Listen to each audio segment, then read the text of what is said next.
जरा सोचो एक ऐसी जेल के बारे में जो हजारों एकड़ में फैली हो, जहाँ से निकलने का कोई रास्ता ना हो और जान का खतरा हद से ज्यादा। कहानी की शुरुआत होती है आज से हजारों साल बाद, जब इंसानों ने धरती छोड़कर अलग अलग ग्रहों पर बसना शुरू कर दिया। कुछ ग्रह तो बढ़िया निकले, लेकिन कुछ के अंदर ऐसे अजीबोगरीब खतरनाक जानवर रहते थे जिनसे इंसानों को बहुत खतरा था। और इस पूरे ब्रह्मांड पर सिर्फ एक सरकार राज करती थी। इसके बाद हम इसी तरह के टाइटेनियम नाम के ग्रह को देखते हैं, जहाँ लोगों ने अपना एक शहर बसाया और ऐसा सिस्टम बनाया जहाँ इंसानों की हर हरकत पर नजर रखी जाती थी। फिर हम क्रिस्टी नाम की एक लड़की को देखते हैं जो इस प्लेनेट पर जेल में थी। इसके बाद हम ऐसे ही 10 कैदियों को देखते हैं जिन्हें शहर से निकाले जाने की सजा दी गई थी। यहाँ किसी को भी मौत की सजा नहीं दी जाती थी, बस शहर से निकाल देते थे, क्योंकि शहर से बाहर यहाँ बहुत ही खतरनाक जीव रहते थे जो मौका मिलते ही उन्हें मार डालते। कैदी अब यहाँ से भागकर कहीं नहीं जा सकते थे, तो इस जगह को एक खुली जेल भी कहा जाता था। अब इन 10 कैदियों को खतरनाक दलदल में से गुजरते हुए पैराडाइज आइलैंड्स तक पहुँचना था। लेकिन सच तो ये था कि आज तक कोई पैराडाइज आइलैंड्स तक पहुँच ही नहीं पाया था। खैर, फिर कैप्टन सभी कैदियों को शहर की सरहद तक ले आया, जहाँ एक अक्षय सुरक्षा कवच था। कैप्टन ने सुरक्षा कवच हटाते हुए अर्विन नाम के कैदी के सर से कपड़ा हटाया और फिर उन सब के लिए एक लोहे का बक्सा मंगवाया, जिसमें उनके काम की सारी चीजें थी। अब उनके पास यहाँ से निकलने के लिए 1 घंटे का टाइम था, वरना गार्ड्स उन्हें गोली मार देंगे। ये सुनकर एक औरत तो पागलों की तरह रोते हुए इधर उधर भागने लगी, तो क्रिस्टी ने जैसे तैसे उस औरत को शांत किया। इसके बाद वुल्फ नाम के एक कैदी ने कहा कि वो सबके बारे में जानना चाहता है। असल में वो खुद ब खुद सबका लीडर बनने की कोशिश कर रहा था, क्योंकि वो पहले भी इन दलदलों में जा चुका है। लेकिन तभी अचानक पेगन नाम का एक खतरनाक कीड़ा जमीन से बाहर आ गया और तुरंत अपने शिकार को लेकर जमीन में वापस चला गया। खैर, फिर क्रिस्टी ने कहा कि वो वुल्फ के साथ नहीं बल्कि अर्विन के साथ आगे बढ़ना चाहती है। तब अर्विन ने कहा कि भाई हमें बक्सा खोलकर चीजें आपस में बांट लेनी चाहिए, फिर अपने अपने रास्ते निकल जाएंगे। लेकिन बक्सा खुलते ही सब एक साथ टूट पड़े और अर्विन के हाथ सिर्फ एक चाकू लगा। अर्विन ने कहा कि सबको बराबर चीजें मिलनी चाहिए। लेकिन तभी वुल्फ के साथी ने क्रिस्टी पर हमला करने की कोशिश की, मगर अर्विन ने उसी वक्त उसकी गर्दन पकड़कर सबको धमकी दी कि एक दूसरे पर हमला करने का अंजाम अच्छा नहीं होगा। आखिरकार वुल्फ ने उन्हें उनका हिस्सा दे दिया, लेकिन फिर अर्विन ने कुछ खाने की चीजें उनको देने के बदले उनसे वो खाली बक्सा मांग लिया, जिसके लिए वुल्फ खुशी खुशी तैयार हो गया। तभी महल से आवाज आई कि कैदियों को अभी के अभी यहाँ से निकालना होगा, तो वुल्फ ने अपनी टीम को आगे बढ़ने का ऑर्डर दिया। वहीं अर्विन और क्रिस्टी ने भारी बक्सा अपनी कमर पर बांधा और अपने रास्ते निकल पड़े। तभी अचानक महल से हमला हुआ और सभी लोग पत्थरों के पीछे छुप गए। तब अर्विन को एहसास हुआ कि असल में ये हमला उसे मारने के लिए किया गया था। उसने क्रिस्टी को अपने साथ रेंगते हुए आगे बढ़ने को कहा। फिर जल्द ही वो एक सुरक्षित जगह पर आ पहुँचे और तब अर्विन ने देखा कि वुल्फ की टीम भी उनका पीछा कर रही है। इसके बाद क्रिस्टी ने अर्विन से पूछा कि क्या सच में पैराडाइज आइलैंड नाम की कोई जगह है भी। इस पर अर्विन ने जवाब दिया कि अगर वो जगह ना होती तो सरकार के लोग उन पर हमला क्यों करते। गार्ड्स को पूरा यकीन था कि अर्विन रास्ते में ही मारा जाएगा। खैर, अर्विन ने कहा कि वो पहली बार इस रास्ते पर जा रहा है, लेकिन उसे यकीन है कि वो जरूर कामयाब होगा। असल में कुछ साल पहले अर्विन सरकार के प्रेसिडेंट का एडवाइजर हुआ करता था।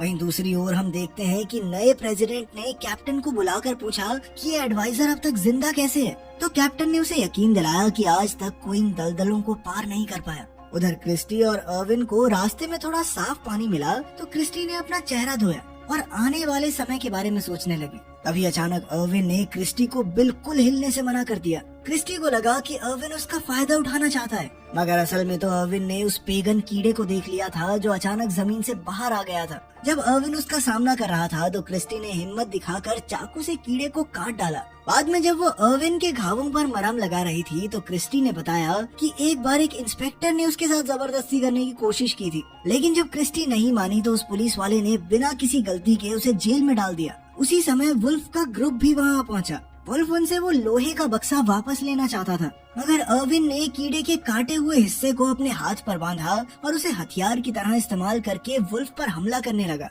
वुल्फ को एहसास हुआ कि इस समय वो अर्विन का मुकाबला नहीं कर सकता, इसीलिए उसने अर्विन और क्रिस्टी को जाने दिया, लेकिन फिर भी वो उनका पीछा करते रहे। असल में वुल्फ चाहता था कि वो दोनों आगे चलकर पहले दलदल में फंस जाएं, ताकि उनके ग्रुप को आने वाली मुसीबत का पहले ही पता चल जाए। कुछ समय बाद अर्विन को जमीन से पेगन्स निकलते दिखाई दिए, तो उसने क्रिस्टी को चुपचाप नीचे लेट जाने को कहा। ऐसा करते ही बहुत सारे पेगन्स अचानक जमीन से बाहर आ गए और वुल्फ के ग्रुप पर हमला कर दिया। वो कई कैदियों को अपना शिकार बनाकर जमीन के अंदर ले गए। उधर प्रेसिडेंट ने कैप्टन से अर्विन के बारे में पूछा तो कैप्टन ने बताया कि उसका एक खास आदमी अर्विन के पीछे लगा हुआ है। इधर रात होने पर अर्विन और क्रिस्टी एक जगह पर रुक गए और अर्विन उसे अपनी पूरी सच्चाई बताने को तैयार हो गया, लेकिन इससे पहले कि वो कुछ कहता क्रिस्टी थक हार कर वहीं सो गई। बाद में जब उनकी आंख खुली तो उसे अजीबोगरीब आवाजें सुनाई दी और सामने से हजारों की तादाद में कीड़े उनकी तरफ बढ़ रहे थे। क्रिस्टी डर के मारे तेजी से दौड़ी, मगर अर्विन ने उसे तुरंत पकड़कर लोहे के बक्से में डाला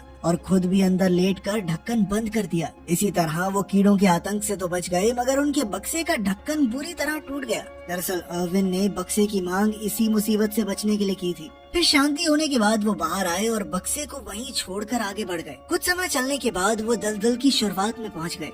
वहीं वुल्फ का पूरा ग्रुप भी उनका पीछा कर रहा था। लेला नाम की एक लड़की को लगा कि ऐसे तो अर्विन और क्रिस्टी ज्यादा आगे निकल जाएंगे, तो वो उनके पास पहुंचने के लिए तेजी से चलने लगी। तब वुल्फ उसे रोकने के लिए दौड़ा, मगर अचानक वो खुद ही दलदल में फंस गया। उसी वक्त लेला ने सबको बताया कि अर्विन असल में पिछले प्रेसिडेंट का एडवाइजर था और वो जानता है कि यहाँ से जिंदा बाहर कैसे निकलना है। फिर यान नाम के कैदी ने वुल्फ को बाहर निकाला। खैर रात होने पर अर्विन और क्रिस्टी एक जगह रुके और अर्विन ने उसे कच्चे मेंढक खिलाए। फिर उसने खुद ही क्रिस्टी को बताया कि वो पहले प्रेसिडेंट का एडवाइजर हुआ करता था, लेकिन वहाँ के सिस्टम का काला सच जब उसके सामने आया तो उसने आम लोगों के सामने उनका पर्दाफाश करने का फैसला किया। अब किसी को भी सीधे तौर पर मारना अलाउड नहीं था, तो सरकार ने उसे मरने के लिए इस दलदल में भेज दिया। लेकिन अर्विन यहाँ आने से पहले सिस्टम के अंदर एक ऐसा वायरस डाल के आया है जो एक खास कोड से बंद है और ये कोड उसके सिवा कोई नहीं जानता।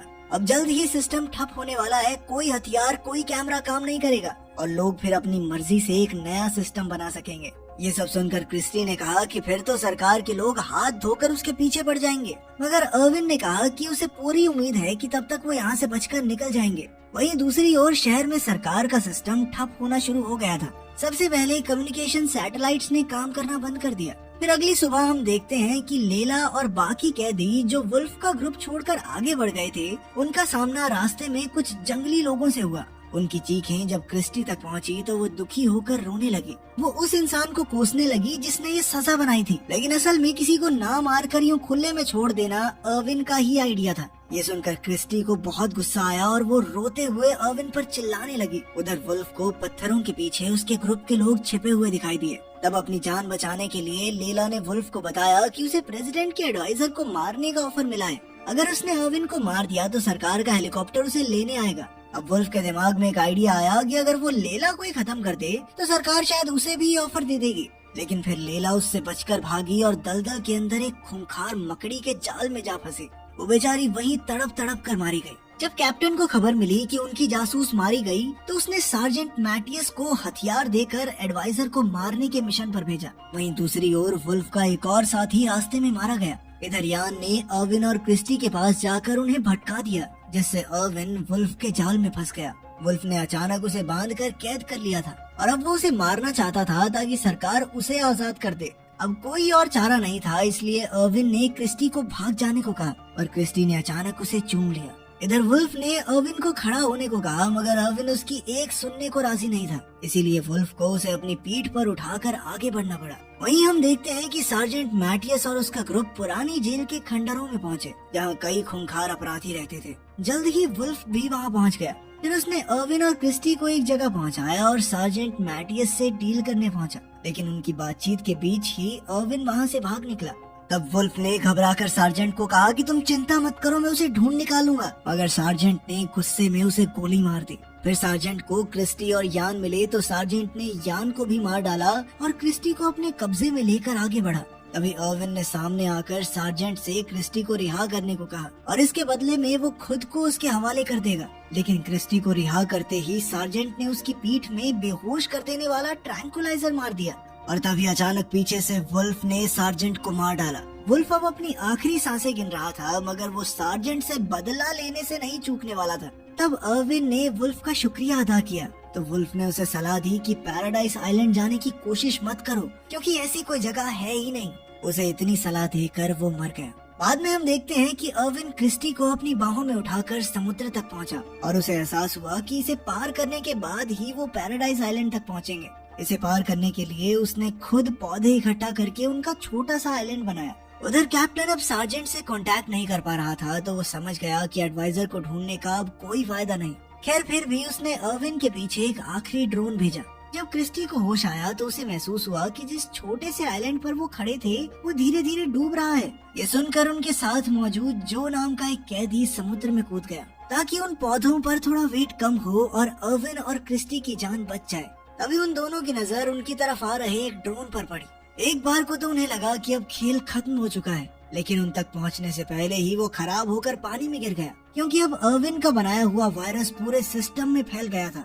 अब उसे थोड़ी खुशी हुई क्योंकि शहर के लोग करप्ट सरकार के चंगुल से बाहर आ जाएंगे, लेकिन अचानक उन्होंने देखा कि वो बहुत तेजी से एक झरने की तरफ बढ़ रहे थे। लेकिन तभी उन्होंने जैसे तैसे खुद को अपने छोटे से आइलैंड से बांधा और वो वहाँ से नीचे गिरकर भी बच गए। ये किसी करिश्मे से कम नहीं था। आखिरकार वो किनारे तक पहुँचे जहाँ प्रेसिडेंट के लिए खुफिया बंकर बनाया गया था। इसे बनाने वाला कोई और नहीं बल्कि अर्विन ही था, लेकिन उसे खोलने के लिए कोड का आखिरी नंबर अर्विन को पता नहीं था, क्योंकि वो प्रेसिडेंट ने खुद डाला था। वो तुक्का नहीं मार सकते थे, क्योंकि अगर 2 ट्राई में उन्होंने सही जवाब नहीं भरा तो बंकर लॉक हो जाएगा। लेकिन फिर उसने थोड़ा दिमाग लगाकर प्रेसिडेंट की तरह सोचते हुए नंबर डाला और दरवाजा फट से खुल गया। अंदर जाकर उन्होंने देखा कि वहाँ मौजूद स्पेसशिप में सिर्फ एक ही इंसान के लिए सीट थी। तब अर्विन ने क्रिस्टी को आगे जाने को कहा, मगर क्रिस्टी ने साफ इनकार कर दिया, क्योंकि अब तो वो अर्विन से प्यार करने लगी थी। आखिर में वो दोनों जैसे तैसे उस स्पेसशिप में घुस गए और उस ग्रह से बाहर निकलकर वो पृथ्वी पर पहुंचे, जहां उन्होंने सरकार को सारी सच्चाई बताई। उम्मीद है अब उनके ग्रह पर जिंदगी थोड़ी बेहतर